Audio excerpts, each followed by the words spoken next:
Hello and welcome back to my channel. If you're new here, welcome to my channel. So for those of you who are new, my name is Christiane, otherwise known here as IHeartAirbrush, and today we are going to be diving into Temptu's Airshadows. Yes, I have the Temptu Perfect Canvas Airshadow Earthstone collection that we are going to dive into today. So if you are interested in knowing a little bit about this collection, seeing some swatches and all that good stuff, then please keep on watching.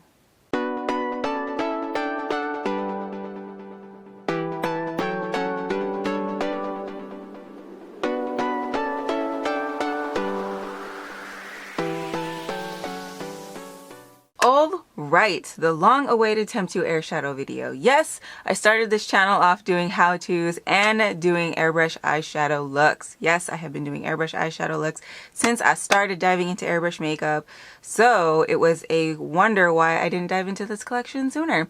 I've actually had it for a very long time now. I just haven't filmed a video on it. So today you are getting the dedicated video on this lovely collection. So let's just go ahead and dive in with some info on it. All right, so this collection can be found at the Temptu Pro website. It retails for about $60 USD. It comes with 6 shades, which we will dive into in a minute.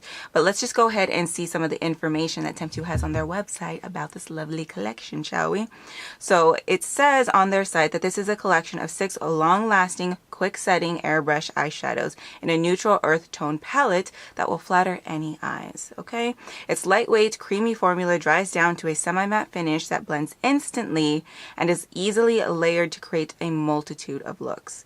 Airshadow lays smoothly without leaving lines, creases, or any fallout for the most flawless application every time.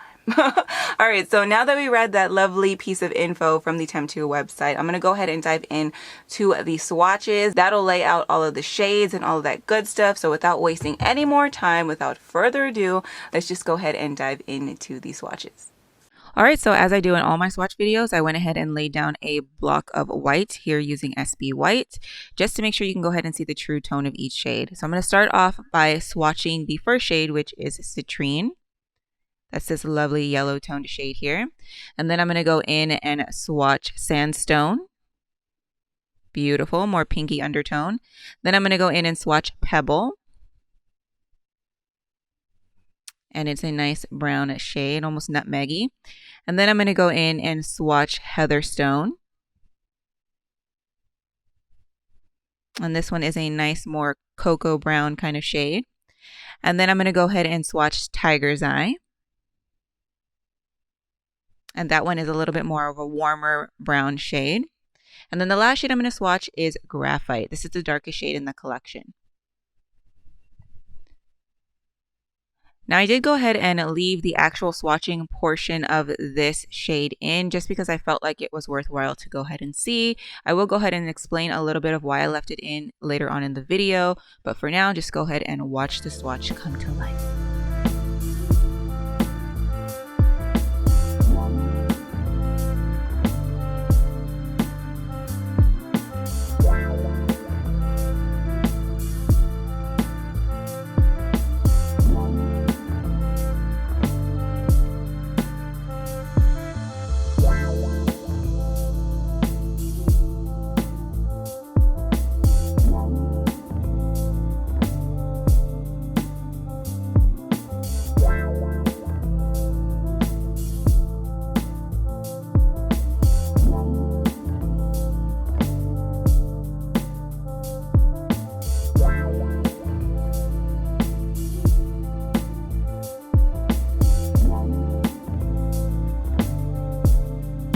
Alright, so now that you've seen the swatches, you know a little bit about what kind of shades you're getting into with this collection. Let's go ahead and talk about my experience with it. So my experience with this collection has been a little bit touch and go. There is a little bit more of a learning curve to using these airshadows as opposed to the water-based ones that I normally use here on my channel. So I will go ahead and share some tips and tricks that I found for using these airshadows.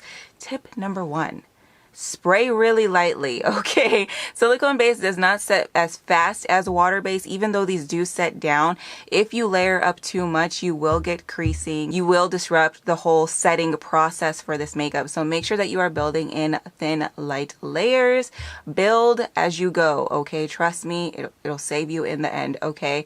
Tip number 2, you want to make sure that you are using the air to dry. Even if you do go a little bit overboard and you apply it and it looks wet on the lid, make sure you are pulling the skin taut and let the air do the drying for you. If you are using a single action airbrush like the SP40, which I have here, this is a single action airbrush, which means that when the compressor is on, air is coming out and then makeup is released when you pull back on the lever. So if you want to go ahead and use the air to dry it, all you have to do is let go of the lever and then go ahead and use that air and fan that makeup dry. And that will help prevent any smudging or any creasing that could potentially happen with the texture on the lids. If you have texture on the lids, especially like me, I have a lot of texture on the lids, so it helps with that a lot. So make sure you're using the air to dry. Now, another tip is actually a recommendation, and I recommend not using these air shadows on the lower lash line. I feel like there's no real way to ensure that you don't get it in your eye. Now with SB makeup, unlike water-based makeup, and even with some water-based makeups, especially the ones with shimmers in it, you don't really want to get those shades in your eyes, okay? Because it's not good. There's no research or anything saying that it's dangerous, but still, you can imagine it's not that good. And SB, do you really want silicone in your eyes? No. So don't spray it on the lower lash line. I actually recommend that you go in with a powder on the lower lash line. One powder palette that pairs beautifully with this collection is the Dose of Colors Pretty Cool palette. That's what I used today. So I used the Temptu Airshadows on the lid, and then I went in with a couple of shades from the Dose of Colors Pretty Cool palette for the lower lash line, and the look came together. It's nice, beautiful, and soft. No eye irritation. All right, and tip number 4, to prep the lids, especially if you have oily eyelids like me, if you have combo skin and you got them oily lids, I recommend going in with a shadow base primer and then also going in with a base. For my eyeshadow looks that I do using this formula, I like to go in with the Urban Decay Primer Potion, and then I will top it with MAC's Paint Pot. But whatever works for you, I do recommend that you go ahead and use a primer and a base, because I feel like it'll hold up the best on your lids if your lids are anything like mine.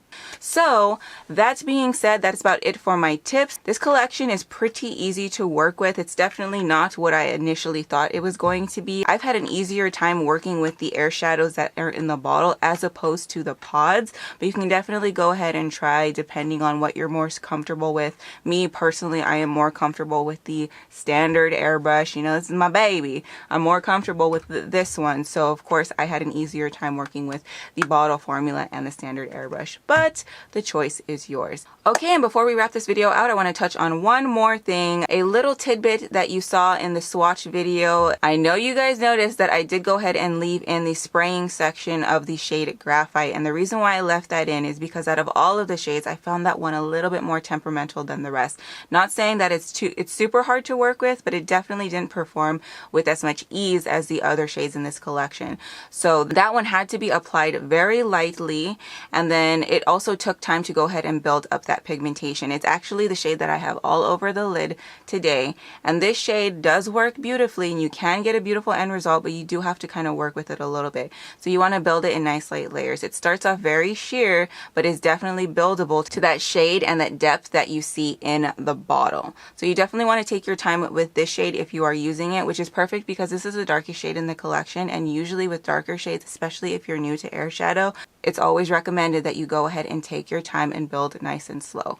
So out of all of the shades in this collection, I feel like that is the only shade that I felt like I needed to go ahead and add a little bit of an explanation so you guys know what you're getting into if you decide to pick up this collection.